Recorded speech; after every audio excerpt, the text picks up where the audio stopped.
one might look at us, former professional athlete, got therapist, and it's like, how could the friendship be, right? Mm-hmm. And so it's like, when you talk about the upbringing, I was raised by my mom and my grandmother, same. Yep. Same. Athlete, same. Yep. Hood, same.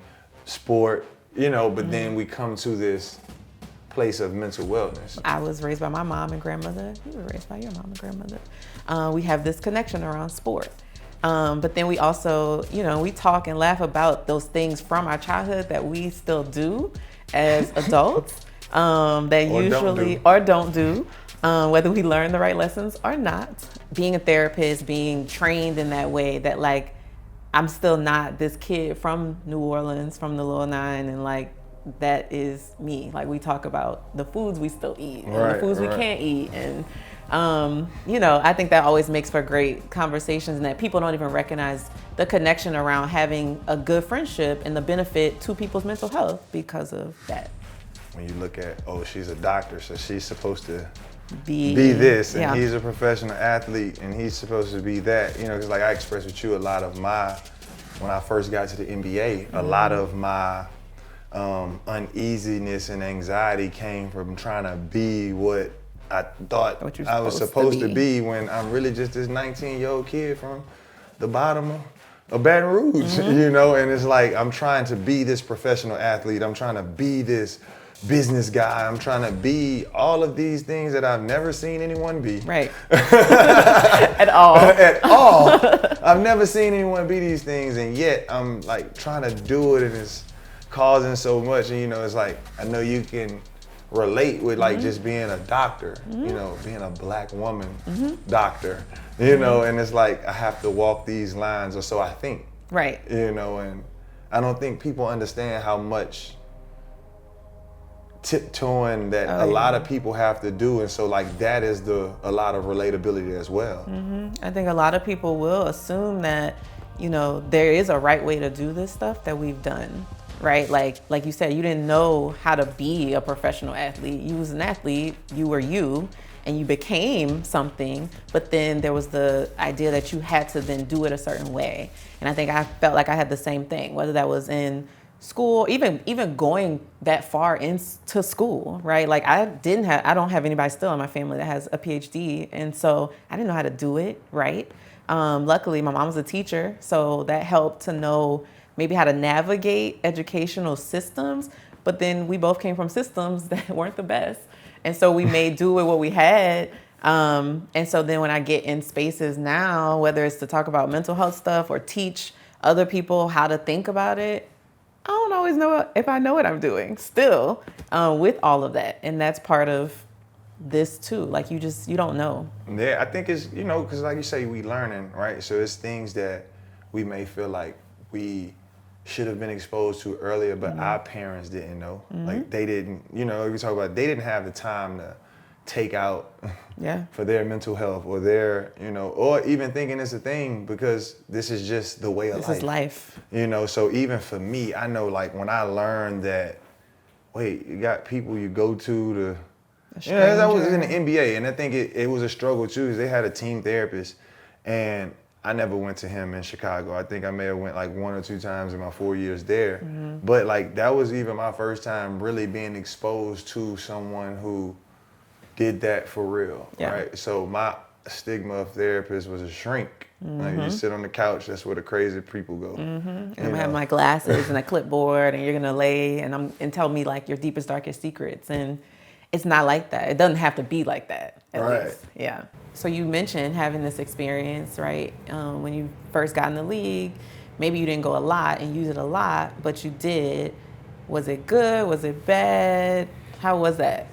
Well, I can't even really say I went, right? So I would only see him, like I might spaz out at practice, and then the next day, he'll be downstairs, like just walking around, like randomly trying to catch somebody me. snitched on you. Yeah, and so it was like, I think they were trying to give Steer me you. signs that I need to go see but again, like just the stigma of it was so, it was a lot. Like for me, it was a lot that I wasn't even ready for, I think, emotionally mature enough for a lot of the things that I went through, right? Like I just wasn't exposed. Like I hadn't seen enough. I had, like even my first, like the team interview before the draft, right? I think I told you about this. Like, so my anxiety, I didn't even know what anxiety was. Yeah.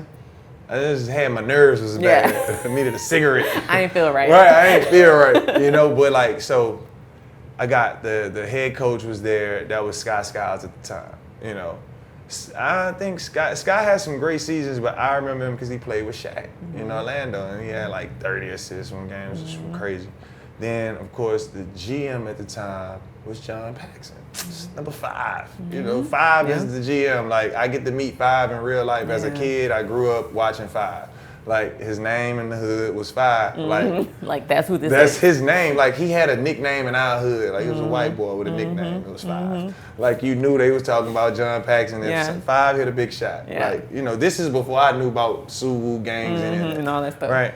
So it wasn't none of that affiliated. He was so good that he was like, I'm sitting in front of these 2 guys for an interview. And I had never had an interview before. I had 2 jobs. I worked at Wendy's. My best friend to this day, his mom was the district manager of all the Wendy's, so we all had jobs at Wendy's. When she fired me from there, I worked at Mr. Gaddy's. They delivered the pizza to the school, so the principal helped give me the job because I had DECA where I had to have a job. You had to have a job. Right? So I've never had no interview. So to me, they sit me at the table, we go out to eat.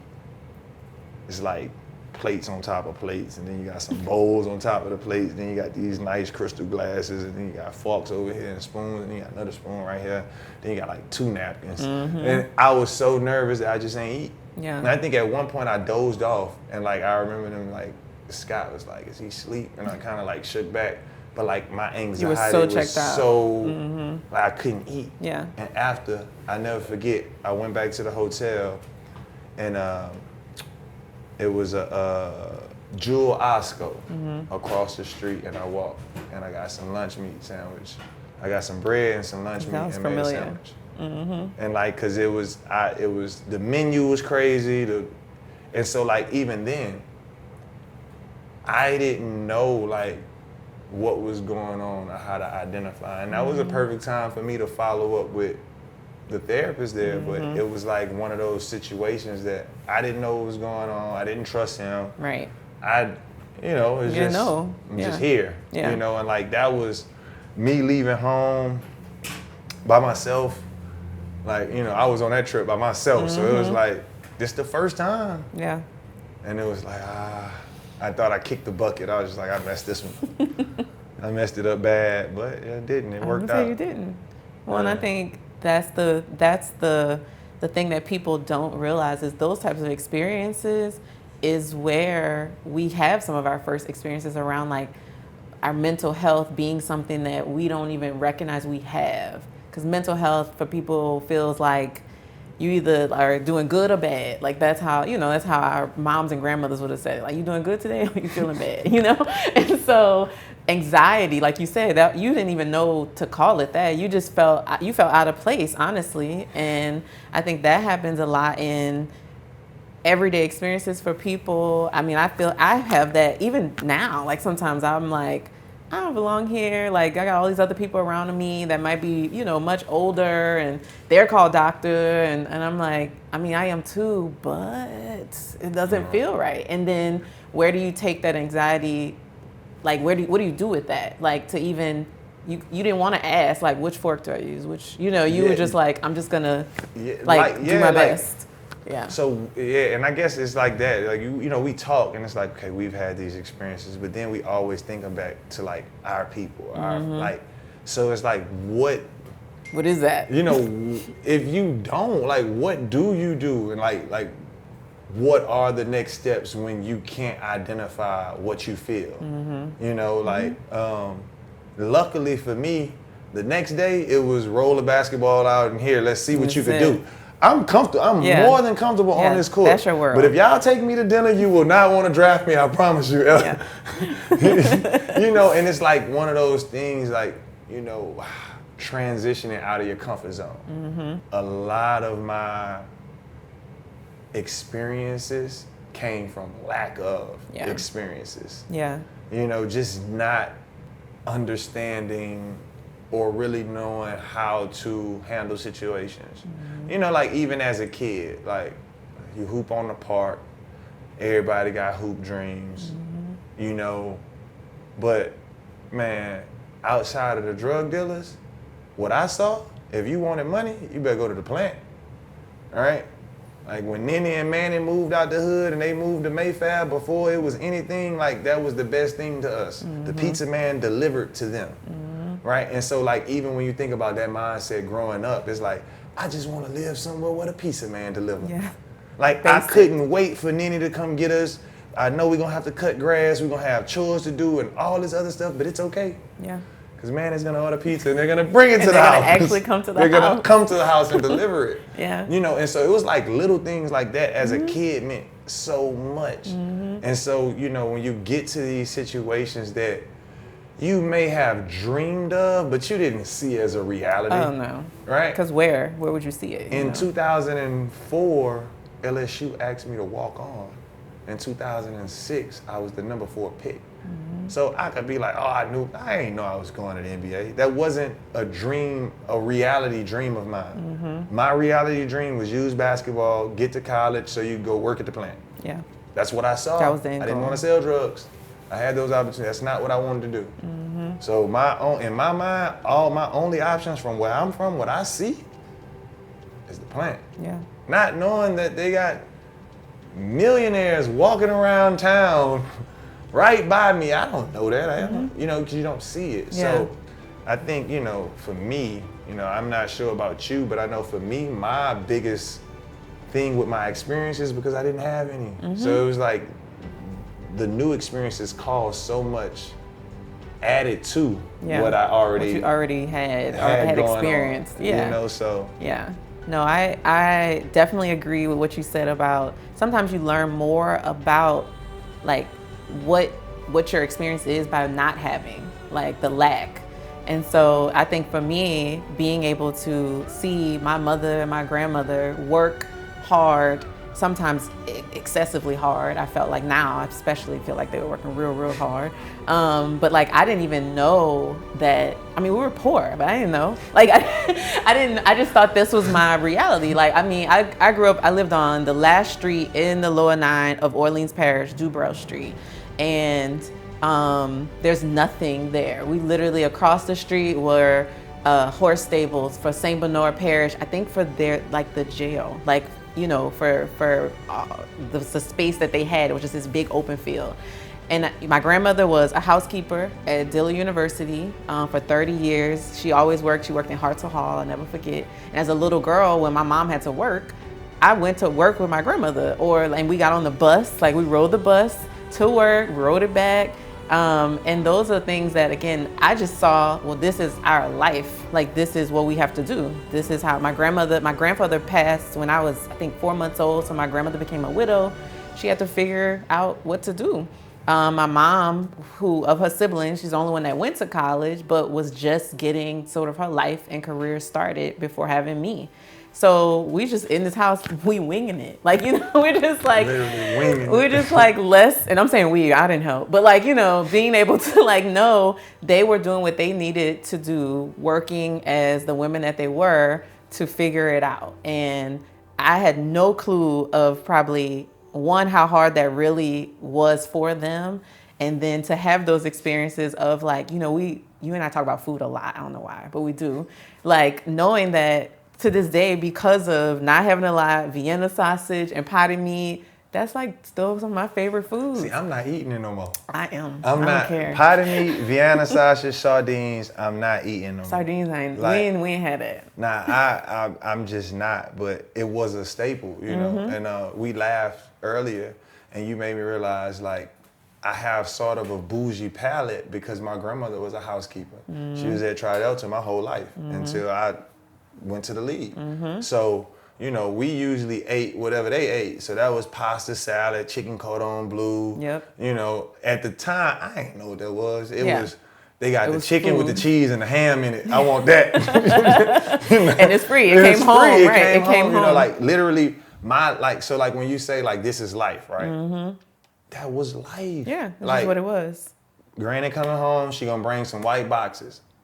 That's what we eating. Yeah, whatever's in it. It might be all carbs, it might be all protein. You might have a mix of both. Like, you know what I'm saying? You might got some dessert. It's gonna be something but it's gonna be something, right? And like literally that's all I knew. Yeah. From the time I was a kid, that's where she worked. That was life. That was it. You know, and so like you say, not really having those experiences when I left home, it's like, oh, you could do this. I could do this. I could be this. But now, so it's weird because even learning all the things that I could have been, it affected me, but I couldn't talk about it because I'm the number 4 pick in the NBA draft. What I got to complain about? Right. I can't say I wish I would have did something else. They gonna look at me like I'm a fool. When I got to college, like I found a passion for acting. Yeah. When I took acting class, but I didn't know what a thespian was in high school. Like, true story. My freshman year of high school, going into my freshman year of high school, they this is 2000. In 2000, McKinley High School was like one of the first schools to have the club for the gay, lesbian, and it was the Gay Straight Alliance. I never forget. And it was this big thing. I didn't care, but when I got on campus to sign up for clubs, the thespian table was next to the Gay Straight Alliance table. And I wanted no part of it. I didn't know what it was. You didn't know. But it didn't sound right. It didn't look right. And nobody told me, hey, this is the acting club. Yeah. Right? So when I got to college, my last semester, and I'm taking acting, and I love it. It's like, man, I don't got time for this. I got to hoop now. Like, this is where it's at. You have to make a choice. Like, I got to make a choice. And I found out so much about myself once I had the financial ability to explore, you know, but now I don't even have the time to do it because I have to do this now. Right. And it caused a little disdain that I couldn't talk to people about because I know, like, man, they about to look at me like I'm crazy. I can't tell them I wish I was doing this. You know, so it's like that. I think that was a big thing too, you know. Yeah. Living where we're chasing certain things, but then you get them and you realize you don't really know what to do with it, or how it even works. Like you said, chasing stuff, and you don't understand until you're in the moment of like how people's maybe their perception affects how you how willing you are to be like, I love acting, or I love, you know, I like interior design to this day. And so, you know, I feel like people would be like, why would she want to do that? She went to school all that time for what, you know? But it's a passion. And so that plays into then sometimes how either restrictive we are with how we feeling, how, you know, the moves we make. And again, it's all tied to mental health because it's about how something we do makes us feel and whether or not it's acceptable to tell people that that's how I feel, or that's a passion of mine, or that's what I love. Yeah. So, yeah, it's crazy. It's crazy how like you say, that upbringing though. So it was that upbringing of, you know, even I'm thinking, I never forget when I got drafted and my grandmother was like, you know, keep your nose clean. This is bigger than you, and I understand now what she meant, right? But as a kid, I was just so worried about not making anybody look bad, right? Or not doing the wrong thing, and guess what? I still did it. I still did it unintentionally, and it's like, I wish I would have just been more intentional about being me and not caring because I still made mistakes, and I still had people look at me in ways that I still said things and I still did things that didn't portray who I was as a person. But I did those things trying to not do, you know, or be. So it's like, you know, that was kind of, I had to like unlearn a lot of things that I learned growing up, you know, whether that was things I was intentionally taught, unintentionally learned, just growing up. Like, I had to learn that my reality, like you say, this is life. Yep. No, this is my life. But this, you know, and that was scary. Yeah. Yeah. That was scary. Well, it's scary. It could be lonely. It's like isolating Because at the end of the day, then who do you tell that to in order to not feel that loneliness or that scared feeling when, this has been, like you said, this is my life. So this feels like my reality all the time. And if that is, then why should I question it? And so when you start having other life experiences and it's not matching up, or it's something you just never been exposed to, it makes you feel insecure, it makes you feel scared, it makes you feel like, I don't know what I'm doing. Even though, like you said, there's nothing that they could have ever told you about basketball. But it always probably felt like, okay, but the other stuff, I don't know what to do with that, Yeah, so like even when you say insecure, right? I never felt insecure till I got to the NBA. Mm-hmm. I knew how to move in my space. I knew how to be comfortable. Even when I was scared or terrified of the situation, I was never insecure. Yeah. It's like I'm scared, but I know what to do. But I know what to do. You know what I'm saying? Like I'm terrified, but I know what to do. Out. I know how this is gonna play out. Mm-hmm. We're gonna get through it, cool. But I never felt like I lacked anything until I physically had what I thought was everything. Mm-hmm. That's when I realized how much I was lacking, right? And it's like, I still sometimes deal with that, like with the resentment. And I mean, it's not even like directed towards anyone, just like life, like a resentment that, because it's still some things that I feel like I wasn't prepared for. I couldn't maximize certain things that I, came across just because I wasn't prepared for. Yeah. Whether it was mentally, whether it was emotionally, but again, it's like, I guess that's why we are who we are. Like that's why it made us become, without those experiences, I wouldn't want to keep pressing. Like, I was number 4 pick, played 8 years in the NBA, but it's like, all right, that doesn't really separate me. Yeah.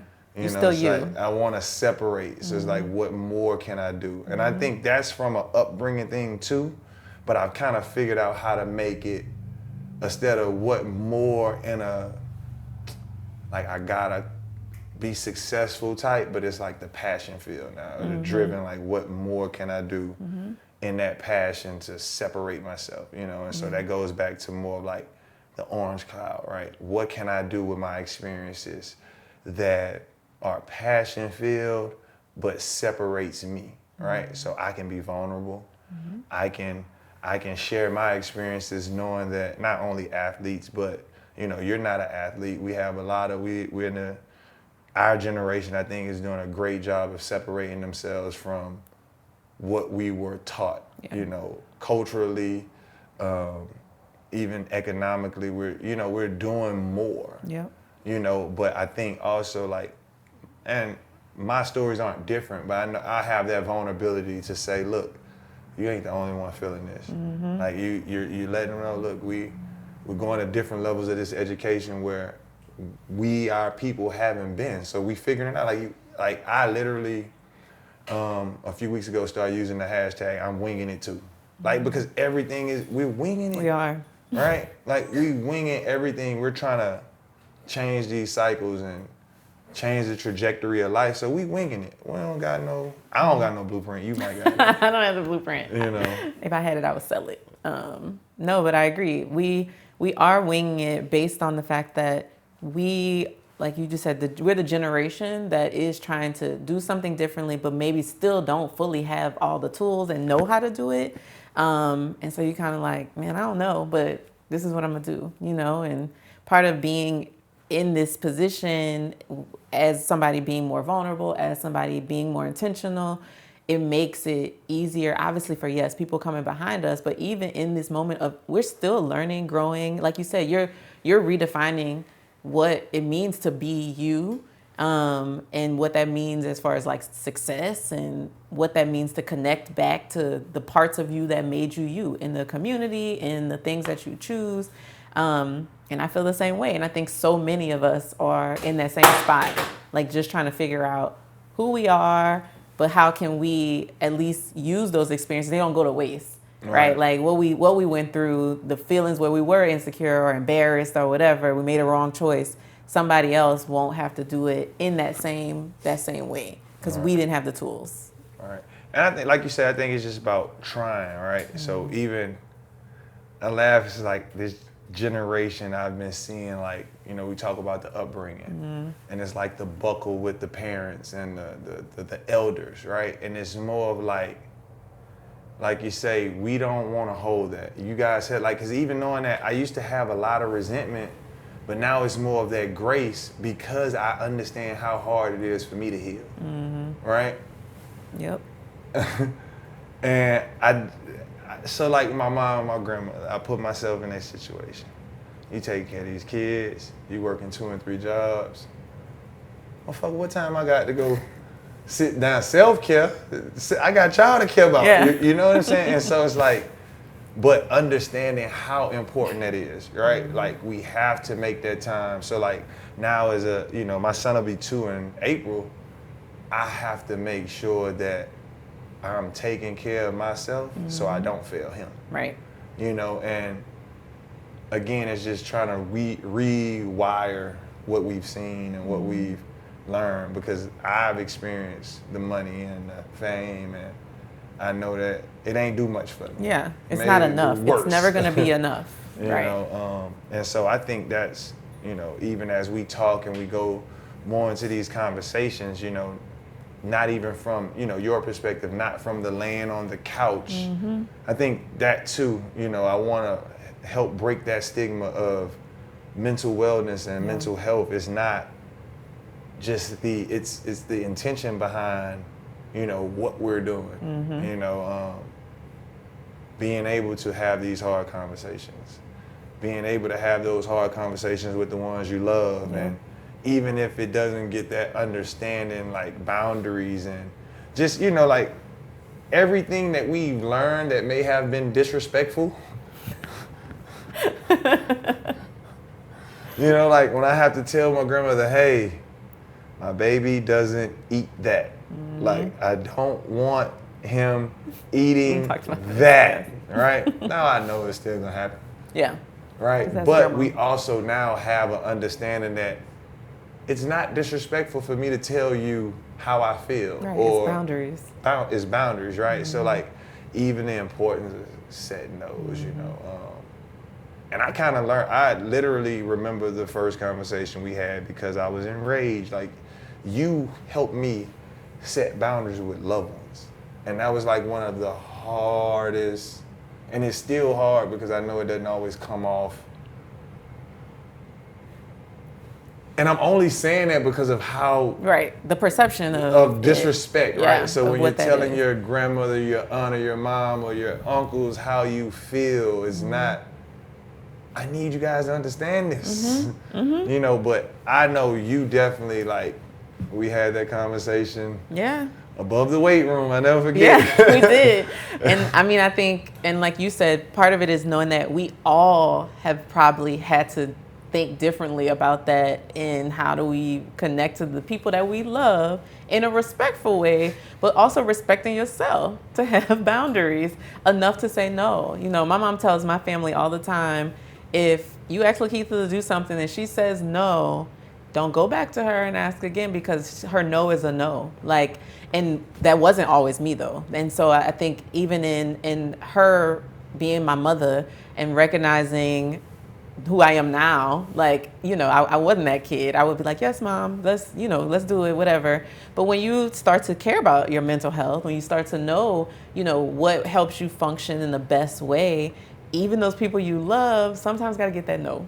Or sometimes got to get the not right now, or don't get that to my baby, you know? And like you said, will it still happen? Probably.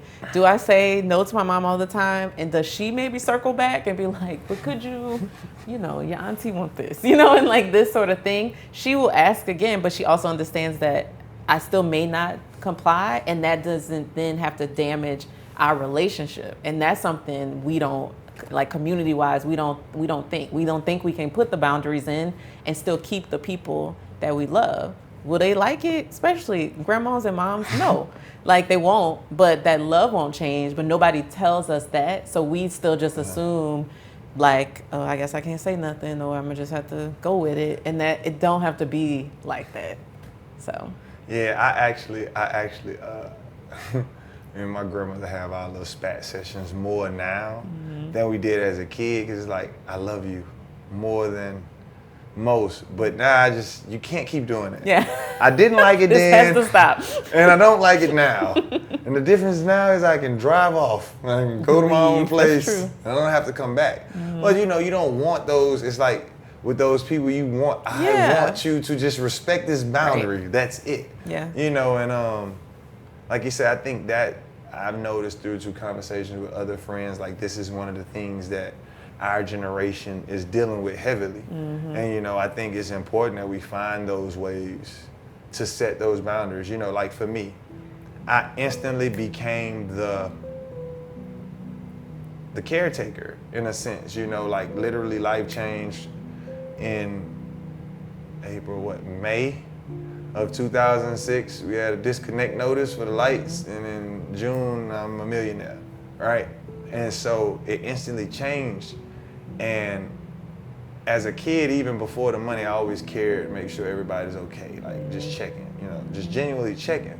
So now you have the ability to do other things and you want to, but I think that too, people don't understand, it becomes not even but a drain, like not just a burden. And it's like, I'm so consumed with everybody else's well-being that mine has just deplenished, and so that became a thing for me, just understanding like it's not selfish. It's and it's not disrespectful, and it's not, but again, to the upbringing, breaking that thought of like, I can't be a selfish person, like I can't be disrespectful, I don't want to look like I don't care, I don't want to act like I'm bougie and I'm better than everybody, I don't want to act like I'm stuck up and I ain't got time for it, but the truth of the matter is I'm tired.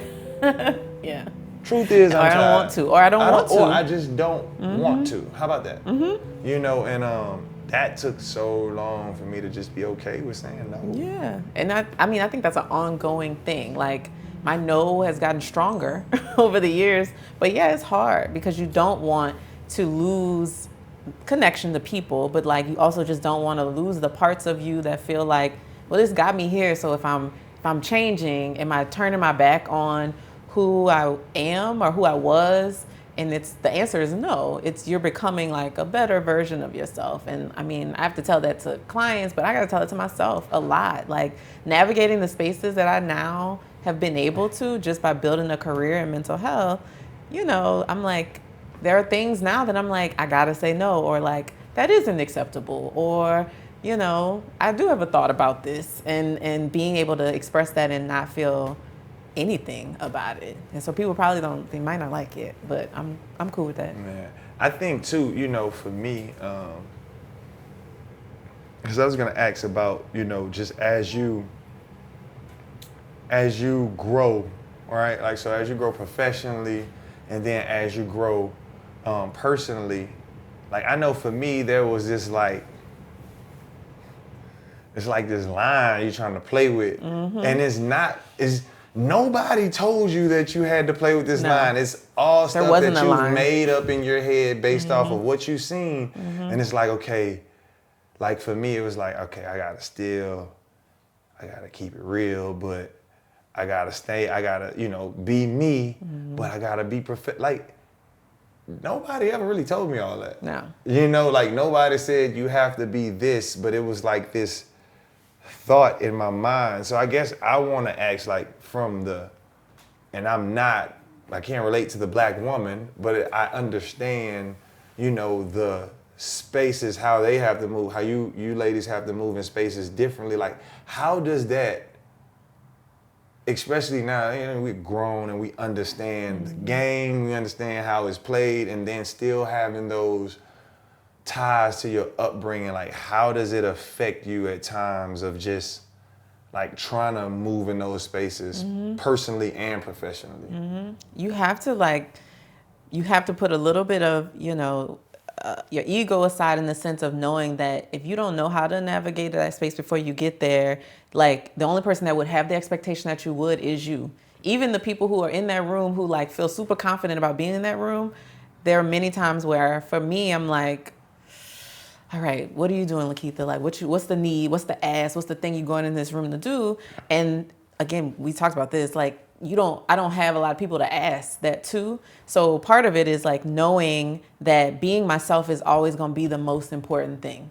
So I don't care what the scenario is for me, if it's in a therapy room with somebody, if it's in the classroom with students, if it's working with student athletes, I'm like, I still have to be me, because that is the only thing that in essence I can control, because I can't control what you think about this Black woman that comes in who still, has her accent, whose name is LaKeitha with a capital K on purpose. And like, and like those things are parts of me that I don't want to get rid of, but that I also, society had maybe taught me I needed to get rid of or like mute in order to be successful. And so that is where, I can think about my moments of anxiety or even depression, being like, dang, I can't be LaKeitha, and so part of that is getting rid of that for myself, and then being able to know, okay, who are the people that maybe I've seen do this well? And sometimes that's other Black women or other women.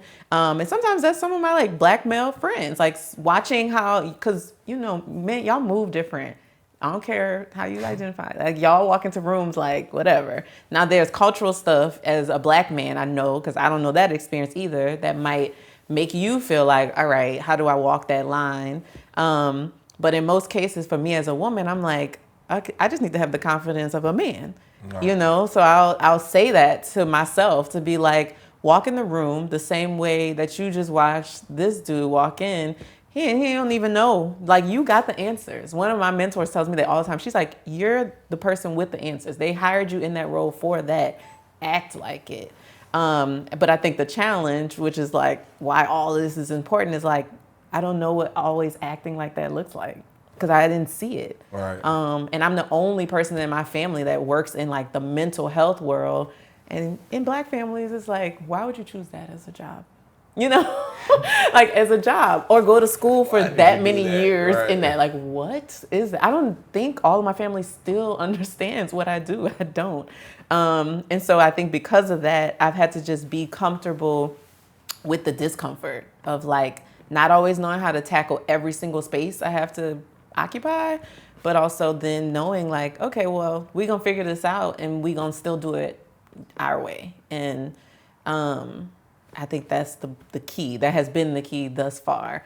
I don't think I get it right though every time still. Or there are still moments where I know my grandmother, if she was still here, would be like, you better walk into that room and like, And so I have to remind myself of that too. My mom reminds me of that to this day. So I've been fortunate to have good examples, but a lot of times my examples are only part of the puzzle. I still have to, for myself, feel not insecure and, just going into a space being like, all right, let's do it. Which, goes back to, we always talk about winging it. Like it is. It's kind of like, I'm figuring it out as I go. Yeah, I'm like that too. Like when you say we walk, I know I do. I walk in spaces and I have a certain energy about me. And I think now it's more natural. Mm-hmm. When I was younger, it was a defense mechanism, right? Like I gotta walk like this. Yep. Like I have to walk like this. I don't want to walk like this. I hope you don't challenge this walk.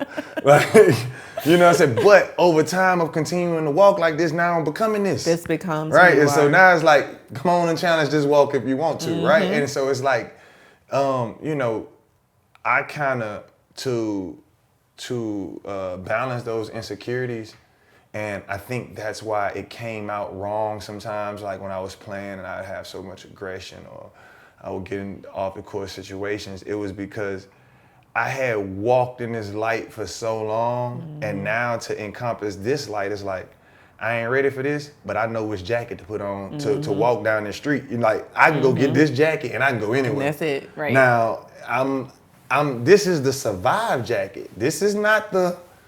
I don't know what all's down here, so I'm gonna put on the survive jacket. Like this and is so it. Sometimes it came out wrong, but I needed that jacket, because that was also the only jacket I had. Right. But literally I went to Chicago, I got off the plane with 2 duffel bags. Like they're like, where your stuff at? I was like, this is it. Right. These 2 bags, but this is all I have to my name. And most of it has LSU logo on it. Right. Like, I already had this bag. I already had this. But don't wait to find the answers to start. Like you Right. say, just walk in that room. Like I had to learn that that was hard. Yeah. But just walking, and like you said, I had to realize, man, you're the number 4 pick. Like they want you here. Yeah. You belong here. Like, and I don't know what that's from. Like just that feeling of, do I belong? Mm-hmm. That was a big thing for me. Like, do I belong here? You know, even starting off, you know, Chicago had lottery pick from New York. So they technically weren't a bad team. They had just went to the playoffs. Mm-hmm. So now, unlike the other lottery picks who we're gonna slot you in, you're gonna play, you're gonna get better, I gotta earn all of this. Mm-hmm. And I'm behind some guys who I looked up to as a kid. And so it's like, I'm questioning myself like, every time it's, Rook, get off the floor, you know, it's like, dang, I should have stayed in school. I'm like, you know, it's like, it was a lot of days where it's just like, man, what did I get myself into? Like, literally crying myself to sleep after practice because I just feel like I made the worst decision. And then the hardest part was, I can't call nobody. And tell them this. No one's coming to save you. No one's coming to save me. Like, to everybody else, I got life by the balls. Yeah, they feel like I you're got doing it made. So it's just like, now I got to deal with this. Yeah. No, I get that. And I think that's like one of the ways in which in navigating the spaces, even now, and like in the psych world, what you're describing is called like imposter syndrome, right? It's like, it's the way in which we view, we think other people actually view us when most people don't even care. Like, they're not thinking about, or like you said, they see it from the positive where they're like, you know, oh, she got it. She figured it out. She went to school. She did the things. She got it. She got the practice. Like, it's cool. And it's like, yeah, I don't really know anything about business, or I don't know anything about. And so that has transitioned in all parts of, I know for me, for my life, and just like you're saying, like whether that was in school, trying to figure out how do I get to the league, right? And like do the right thing and just do my thing.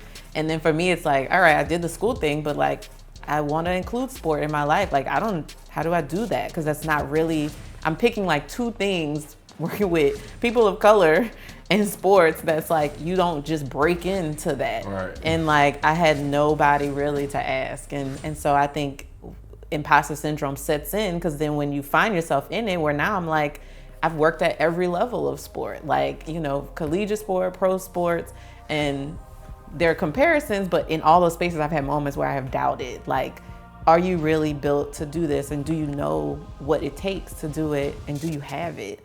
And sometimes the answer is no to all of those. Like, I feel like it. For me, I don't even know where that comes from. This, you know, this imposter syndrome, not really knowing, but, you know. Damned if I know.